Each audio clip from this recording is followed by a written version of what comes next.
Alors, quelque chose que j'aimerais vous montrer, c'est ceci. Je vais, fichier, ouvrir les fichiers récents, réouvrir un ancien travail. Voilà, celui-là.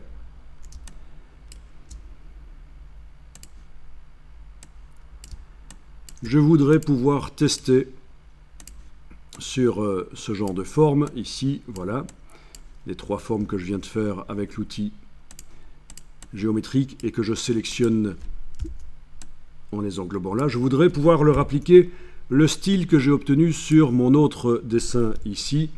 Voilà, ça. Comment faire? Eh bien ça, on n'a pas encore vu, parce que si vous allez dans la palette style graphique ici, vous trouvez plein de styles graphiques, mais évidemment pas le style graphique que j'ai fait dans l'autre document. Les palettes style graphique, comme tous les autres palettes de Illustrator, montrent ce qui concerne le document qu'on est en train de regarder.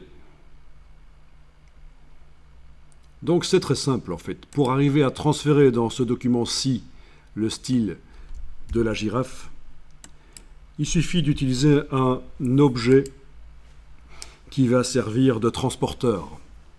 Il y a d'autres manières de le faire, mais ceci c'est la manière la plus simple. Je sélectionne soit la girafe, soit le texte, peu importe, je sélectionne un objet qui utilise le style. Donc en principe, ah tiens, la girafe n'utilise pas vraiment le style, je vais réessayer, lui appliquer, si elle l'utilise. Donc, quand j'active la girafe, oui, ça s'encadre. Quand j'active le texte, ça s'encadre. Oui, c'est bien le style là qui est utilisé par les deux. Donc, n'importe lequel des deux, je le sélectionne. Édition, copier. Je vais dans le document, ici. Édition, coller. Et normalement, vous devriez voir apparaître le style ici. Donc, édition, coller. Voilà, la girafe est là. Elle ne m'intéresse pas, je la supprime, touche suppression. Par contre, le style qui a été transporté par la girafe, il est là. Je n'ai qu'à sélectionner mes formes, leur appliquer le style. Et voilà. Et vous avez donc vu comment on transfère un style d'un document à l'autre avec un objet transporteur qu'on copie-colle. Et l'objet, on le supprime. Le seul but, c'est qu'il ajoute le style dans la palette des styles.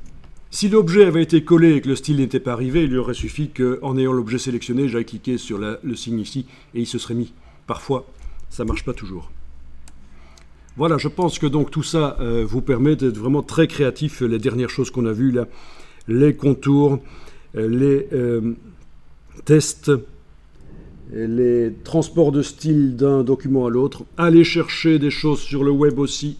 Donc tout ça, ça ouvre vraiment des perspectives énormes au niveau créatif.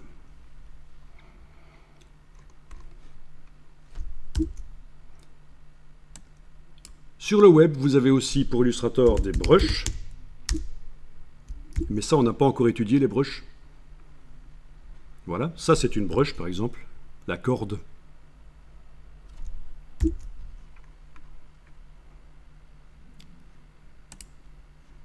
Plein de brushes. On peut les faire soi-même aussi, bien sûr.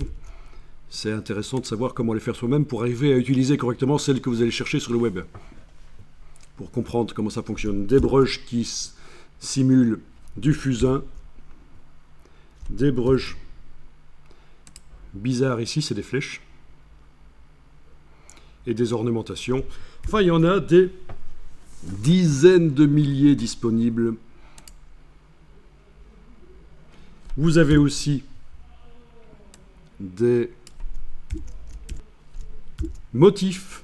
Il suffit de taper pattern, motif, et vous trouvez des dizaines de milliers de motifs Illustrator téléchargeables et modifiables. Il y a également des symboles. C'est des espèces de dessins pour faire des boutons. Des boutons d'interface web.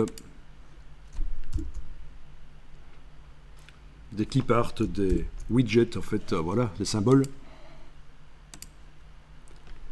Qu'est-ce qu'il y a d'autre disponible? Des dégradés, mais c'est moins intéressant parce qu'on peut les faire facilement soi-même. Gradient. Mais il y en a aussi plein à télécharger. Voilà, tiens, des dégradés qui font des simulations de dorure.